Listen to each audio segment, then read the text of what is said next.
नमस्कार, बहुत स्वागत है आपका। एनडीटीवी मध्य प्रदेश छत्तीसगढ़ देख रहे हैं आप। आपके साथ मैं हूं आसिफ शेख और बुलेटिन की शुरुआत इस वक्त एक बड़ी खबर के साथ कर रहे हैं। बड़ी खबर बीजापुर से, जहां 1 करोड़ का इनामी नक्सली ढेर कर दिया गया है। नक्सली नरसिंहाचलम उर्फ सुधाकर ढेर कर दिया गया।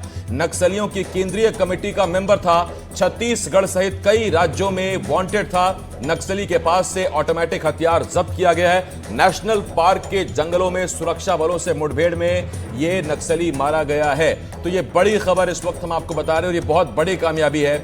बसव राजू के बाद अगर कोई बड़ी कामयाबी है तो वो ये है, 1 करोड़ का इनामी नक्सली सिंहाचलम उर्फ सुधाकर को ढेर कर दिया गया है। 1 करोड़ रुपए का इनामी था क्योंकि वो सेंट्रल कमेटी का मेंबर था।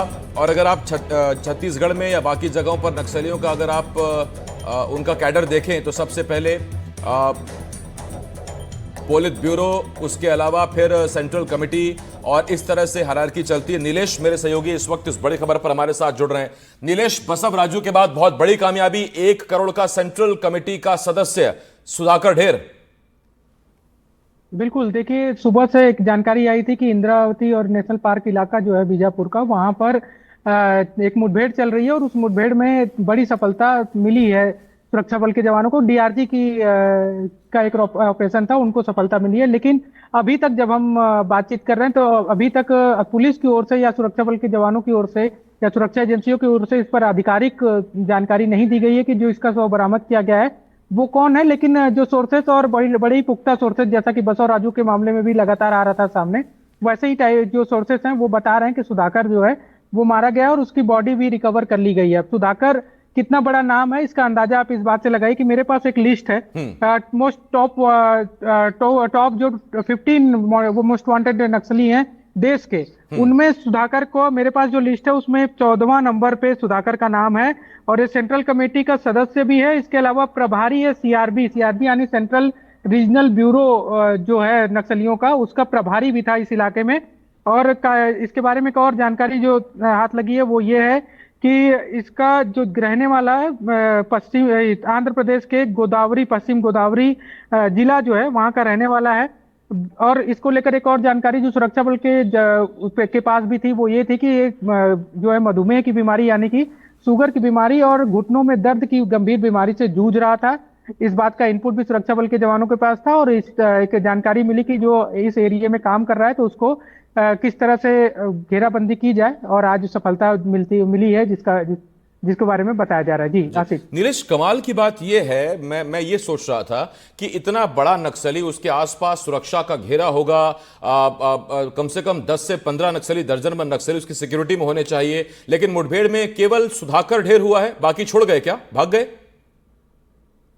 देखिए, अभी तक सुरक्षा बल के जवानों की ओर से इसमें या फिर पुलिस की ओर से कोई आधिकारिक बयान आसिफ नहीं आया है। जब आधिकारिक बयान नहीं आया, मतलब अभी तक संख्या को लेकर आधिकारिक बयान नहीं आया। मुठभेड़ को लेकर आधिकारिक बयान आ चुका है लेकिन उसमें किसी संख्या का जिक्र नहीं है। तो ये जानकारी बिहाफ ऑफ सोर्सेज सबसे पहले, चूंकि ये आती है कि जब कोई बड़ा कैडर मारा जाता है तो उसकी सूचना पहले उत्साह में या फिर बता दी जाती है।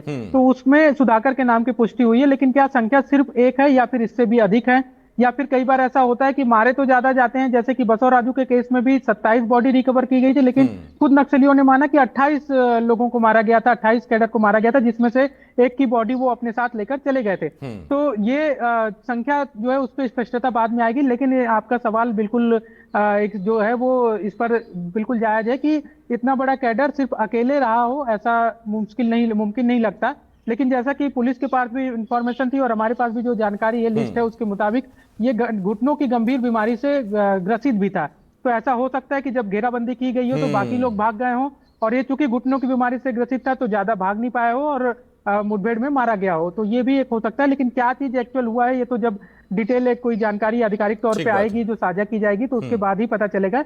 लेकिन बड़ी सफलता यह है कि बसव राजू के बाद जबकि 15 दिन अभी पूरी तरह से नहीं हुए हैं, 21 मई को बसव राजू मारा गया था जो इनका सरगना था, और उसके बाद आज सीआरबी जो इनका सेंट्रल रीजनल ब्यूरो का जो सरगना कहा जा सकता है, प्रभारी कहा जाता है, सेंट्रल कमेटी मेंबर है, वो उसको मार गिराया गया। और छत्तीसगढ़ में अकेले इस पर 40 लाख रुपए के इनाम थे। लेकिन क्योंकि सेंट्रल कमेटी मेंबर है और अलग अलग राज्यों में मोस्ट वांटेड रहते हैं, तो उसमें एक इनके इसका अगर वही गृह मंत्रालय, इनाम की राशि एनआईए, देखा जाए बाकी बाकी तमाम राज्यों राज्य का, सरकारों की तरफ से इनाम की राशि, चूंकि बड़ा नक्सली है तो राशि 1 करोड़ या उससे ज्यादा भी हो सकती है। बहुत धन्यवाद करता हूं, मैं आपका अपडेट लेता रहूंगा नीलेश आपसे। नीलेश मेरे सहयोगी इस वक्त इस बड़ी खबर पर हमारे साथ जुड़े हुए थे।